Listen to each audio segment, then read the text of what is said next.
Yes, indeed. It's a very good technology. Now, I want to preface this by saying that this is the divx codec, not the failed DVD wannabe that from Circuit City that failed back in 1999, not the disc. This is borrowed. This is a name that's borrowed sort of as a joke by two coders in Europe who developed this divx codec, which is very nice. It started out as an underground codec. First of all, I'm going to show you a sample of a divx file. This is a file called Killer Beans 2.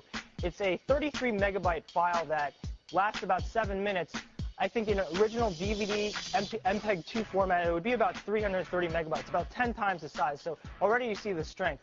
Now, as you can see on the screen here, this animation is very clear. It's almost DVD-like. There's a little bit of artifacting going on, but this is a very competitive codec compared to Microsoft Windows Media Video or Real System 8 or the other codecs out there like ISO MPEG-4.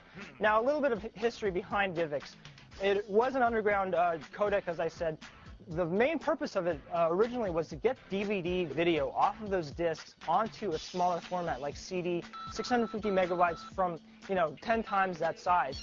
And a lot of people were doing that. A lot of people were proliferating the web using IRC or peer-to-peer applications to trade these sort of illegal pirated files.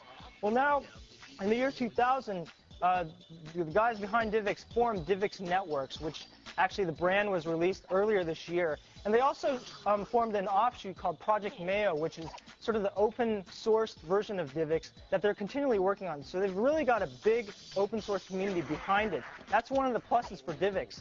Another thing, the original codec was based on, it was a hacked version of Microsoft's WMV, and really that was kind of known as a hack. The latest version of divx codec and the encoder are all built from the ground up, so there are no really any claims by Microsoft anymore. And it's a very modern and good codec. We like it a lot. Now, one of the things about divx coming into the video on demand scene, it's very scalable. You can download the encoder, encode stuff yourself. They recommend doing it if you want to archive DVDs or anything like that. And really, the push behind all this, including Microsoft, Real, etc., all those people, is to get this video over broadband connections. And obviously, in their MPEG-2 state, it's not going to work out. It's going to take forever. This sort of reduces things, and that's why divx is known as sort of the MP3 of video. Now, we've got a long way to go before these things are going to be able to be downloaded very quickly, but this is a very good codec, and Microsoft and Real should watch out. They've got an open source community behind them.